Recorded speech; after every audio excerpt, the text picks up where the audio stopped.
E aí pessoal, vamos continuar falando sobre conjuntos fechados, tá? E eu quero continuar dando exemplos, tá? Mais uma vez, é como eu já falei na aula sobre conjuntos abertos, que nessa parte de topologia, como é um assunto mais novo para vocês, diferente de quando a gente chegar em limites, derivadas, continuidade, eu vou detalhar um pouco mais, tá? Fazer mais exemplos, mesmo que para alguns isso possa ser muito repetitivo, eu tenho certeza que deve estar ajudando a outros. Lembrando que qualquer dúvida, pessoal, pode comentar aí no vídeo, no YouTube, ou então entra lá me segue lá no Instagram, que é prof.clesius, e pode mandar uma mensagem lá, que assim que possível, né, eu respondo, tá certo? Então vamos lá continuar com conjuntos fechados.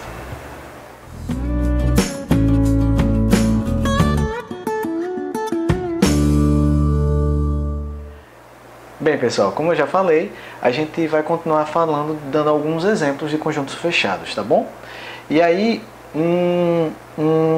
o exemplo que eu quero mostrar agora para vocês é que o R é um conjunto fechado. O conjunto todo é um conjunto fechado. Bem, isso não é difícil de verificar. Por quê? Porque a gente sabe que o fecho do conjunto sempre contém o conjunto. Então o fecho de R tem que conter R. Não tem para onde correr, ele tem que ser o próprio R, né? Lembra que aqui a gente está tratando o R como o nosso conjunto maior, tá? No nosso caso aqui, a gente está na análise real, tá? E aí nosso R é o conjunto maior. Outro exemplo de conjunto fechado, assim, interessante, é o vazio. O vazio é um conjunto fechado. Tá, e como é que eu provo que o vazio é um conjunto fechado? Não é tão difícil, né? Porque, veja, suponha, por contradição, que tem alguém no fecho do vazio. Suponha que existe algum elemento no fecho do vazio. Bem, se existe um elemento no fecho do vazio, deve existir uma sequência de pontos no vazio que tende para esse elemento. Certamente não existe uma sequência de pontos no vazio, né? Isso é um absurdo, tá certo? Então, não existe ninguém no fecho do vazio. Isto é, o fecho do vazio é o vazio. Logo, o conjunto vazio é um conjunto fechado, tá? Vou botar aqui de vermelho para dar mais ênfase. Então, olha, R é um conjunto fechado e o vazio também é um conjunto fechado. Beleza? E aí vem uma observação, pessoal. Conjuntos não são portas e nem janelas, tá? Bem, por que eu estou dizendo isso? Porque é muito comum tá aqui, né? É muito comum os alunos cometerem alguns equívocos. Por exemplo, ele quer provar que um conjunto é fechado, aí prova que ele não é aberto e conclui que o conjunto é fechado. Ou, sei lá, por algum motivo ele provou que o conjunto é fechado e ele conclui que o conjunto não é aberto, né? Claro, né? Se eu disser que uma porta está aberta, você vai logo dizer ela não está fechada. E se eu lhe disser que a porta está fechada, você vai logo pensar que ela não está aberta. Então a porta não pode estar aberta e fechada ao mesmo tempo e não pode não estar aberta e nem fechada ao mesmo tempo. Quer dizer, talvez aquelas portas que dividissem no meio, né? Aí você quebra minha observação, mas no nosso padrão de hoje aí, que eu nunca mais vi uma porta daquelas, né? Se eu disser que uma porta está fechada, você já conclui logo que ela não está aberta. Só que conjunto não é assim. Existem conjuntos que são fechados e abertos simultaneamente. Quais? Eu já falei de dois, eu acabei de falar deles e a observação veio depois deles por causa disso. O R e o vazio a gente provou na aula anterior que são conjuntos abertos. E agora eu falei que eles são conjuntos fechados. Então o R e o vazio são conjuntos que são simultaneamente abertos e fechados. Né? Então isso não acontece com uma porta, né? Ela está aberta e fechada ao mesmo tempo. E também, né? E também a gente já viu que intervalos da forma aberto em A, fechado em B, e também os fechado em A e aberto em B, né? Esses intervalos dessa forma, eles nem são abertos e nem são fechados. Né? Eu já falei isso em vídeos anteriores. Né? Eles nem são abertos nem são fechados. Isso também se não espera de uma porta, que ela nem esteja aberta nem fechada. Né?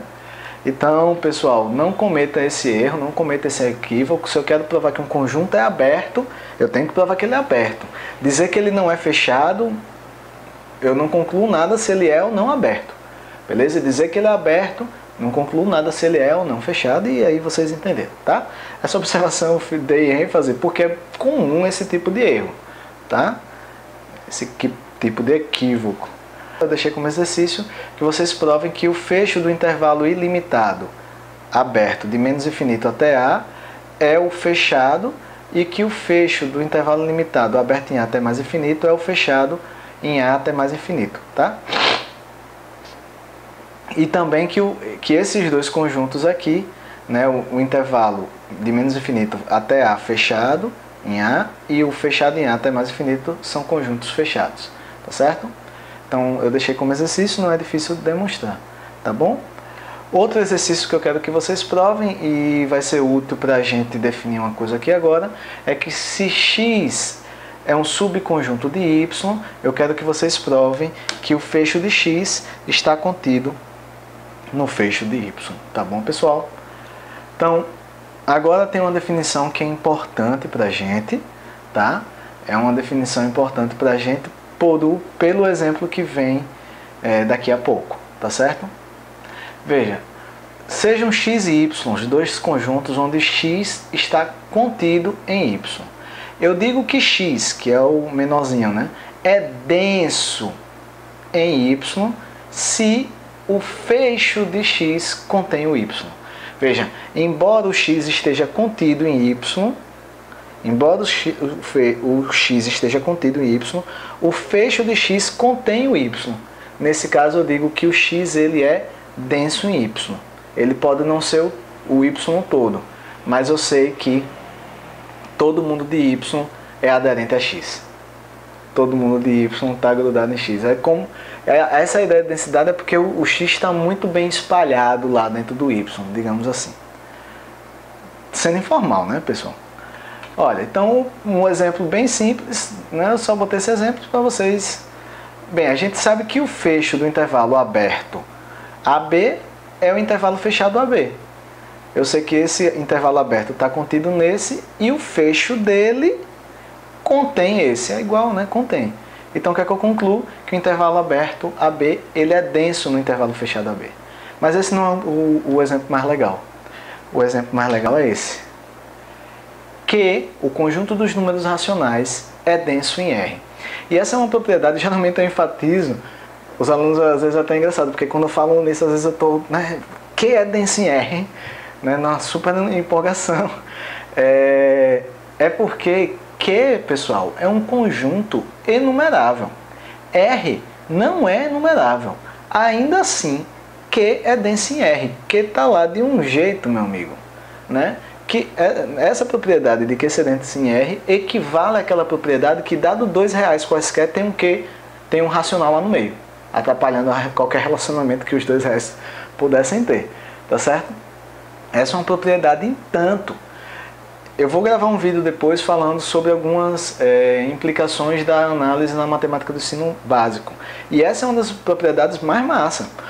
Para vocês terem ideia, se Q não fosse denso em R, existiria pelo menos um número real que não possuiria expressão decimal.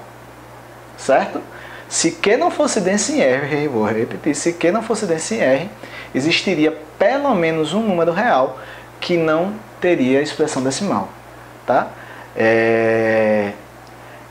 E aí tem outras coisas, tá, pessoal, que a gente às vezes faz no inconsciente, inclusive expressão decimal é uma coisa que a gente trata a expressão decimal como se fosse o número, né? Tipo, às vezes o aluno no primeiro período de cálculo 1, eu chego, faço um limite lá e dá a resposta, raiz de 2. Aí o pessoal diz, mas professor, não precisa responder não, responder o quê? Não, a raiz de 2, né? O que eles querem dizer com isso é apenas, pô, não precisa dar a expressão decimal dele não. Eu disse, não, pessoal, a gente não vai fazer isso aqui. Então, para vocês terem ideia, a expressão decimal as pessoas têm com bastante naturalidade, mas a maioria, né, inclusive eu até algum não muito tempo atrás, se você me perguntasse o que é a expressão decimal do número, eu não saberia responder. E aí em algum vídeo a gente vai parar e a gente vai ver que essa propriedade de Q ser denso em R influencia aí nessa onda, de alguma forma. tá certo? Isso é uma das coisas, mas tem mais coisas que essa propriedade de excedência em R implica em coisas que a gente vê lá no ensino básico. Para vocês terem ideia de quanto eu me empolgo, eu gastei aqui alguns minutos só falando que Q é denso em R, tá? Mas é isso. Como eu já falei, isso é consequência de um teorema. Na verdade é o seguinte, isso é uma consequência de um teorema que vai vir daqui a pouco, vou falar já já sobre isso, mas na verdade, Q excedência em R equivale a um teorema do capítulo 2 do livro do Elon, que eu já falei aqui em um vídeo anterior, não vou procurar ele agora para não gastar muito tempo, que diz que dado dois reais quaisquer, tem entre eles um racional e um irracional, certamente, tá? E aí, com isso eu consigo provar... Como é que eu provo que Q é denso em R? Eu provo que Q é denso em R da seguinte forma, né? Eu tenho que provar que todo número real é aderente a Q, não é isso? Ou seja, dado o número real, existe uma sequência que tende para ele. Mas a gente vai ver no teorema, que é justamente esse que está dizendo aqui, que é o próximo, né? Que é 1.22, que um ponto é aderente a um conjunto se todo intervalo aberto que contiver esse ponto deve ter alguém do conjunto. Certo? Isso, e é equivalente, né? Um ponto é aderente a x, um ponto é aderente a x, e somente se todo intervalo aberto que contiver A tiver algum ponto de x. Então o que acontece? Pegue um número real qualquer e um intervalo aberto que contém esse número real, x, né? Certamente nesse intervalo aberto tem algum racional por esse teorema do capítulo 2 do Elon, tá certo? Beleza, então Q é denso em R, tá certo?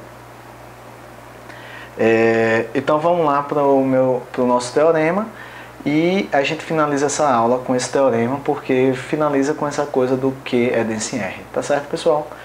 Vejam, então o teorema diz exatamente isso que eu já falei. Ó. A é aderente a um conjunto X se e somente se todo intervalo aberto que contiver A também contém algum ponto de X, beleza? Olha que é um se somente se, tem que provar os dois lados.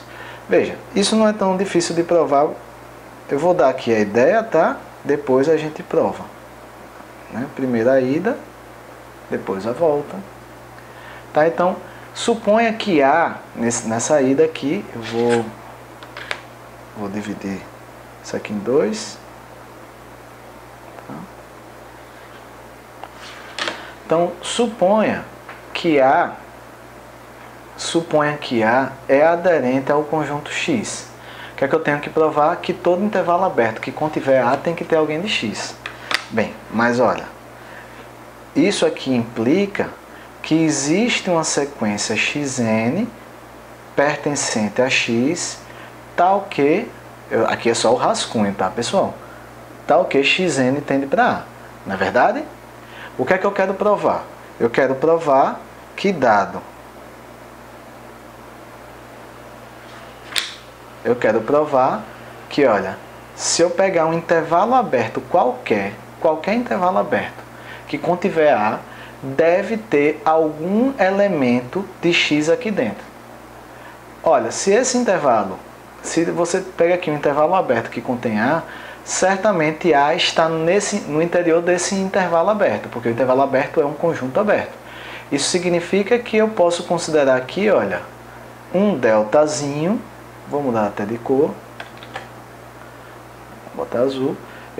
Eu tenho como considerar um deltazinho de maneira que, olha, A menos delta, A mais delta, tá todo... Delta não, vou botar epsilon, né? A menos epsilon, A mais epsilon.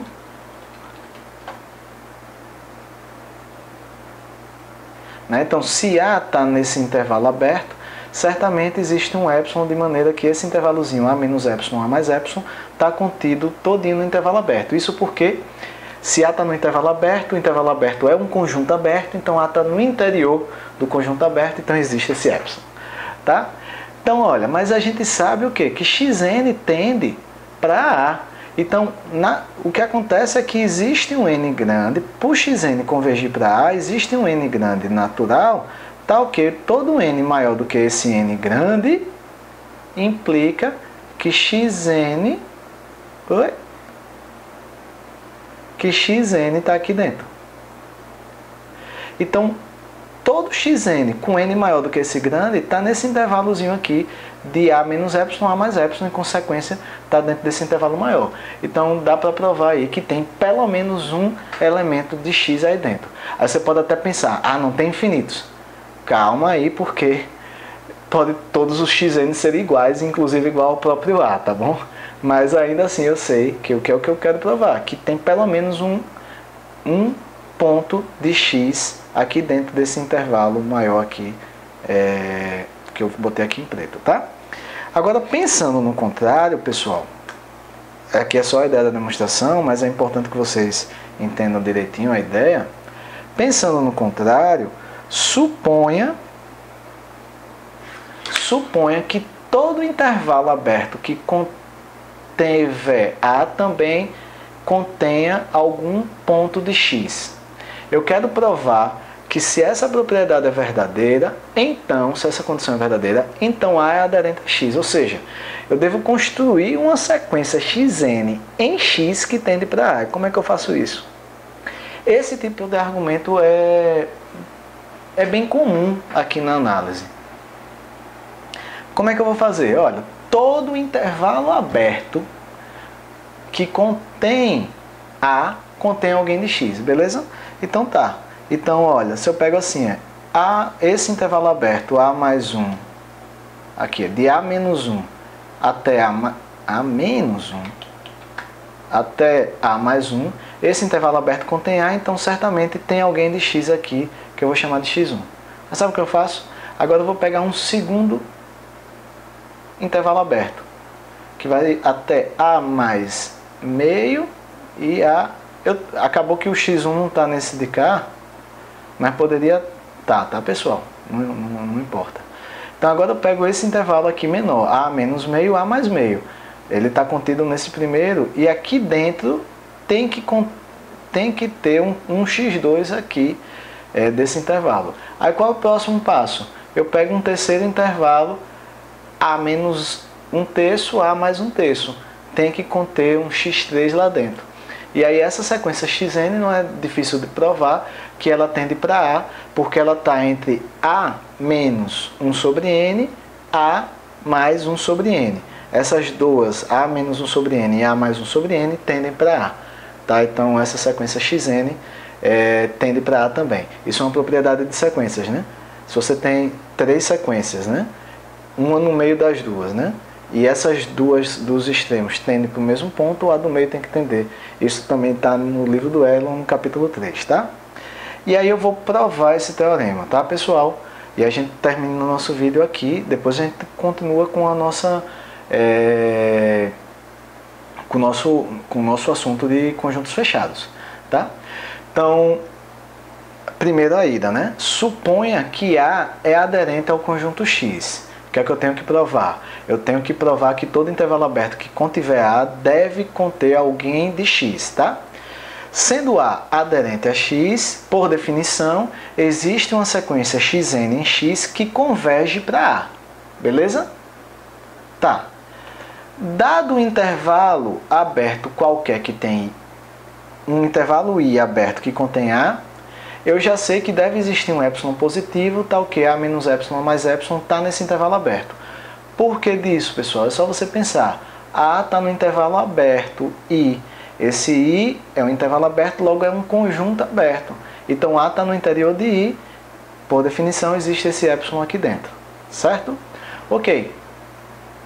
E aí é o nosso argumento, né? Uma vez que essa sequência xn tende para A, por definição, existe um n0 grande, tal que xn está entre A menos epsilon e A mais epsilon para todo n maior do que o n0 grande. Isso porque é a definição de convergência de sequência. Tá bom? Bem, mas olha, xn está em A menos epsilon, A mais epsilon. E esse intervalo está contido no intervalo i. Então, esse xn está em i. E também está em x. Então, o que é que eu provei? Que dado um aberto I qualquer que contém A, tem alguém que está em X e também está em I. Tá? Mais uma vez, né, às vezes o pessoal, não, Clécio, então se Xn para todo N maior do que N0 está aqui, então tem infinitos lá. calma, porque poderiam ser todos iguais, tá? Inclusive todos iguais a A. Então poderia ser que fosse um só, tá? Mas o que a gente quer provar que é um só.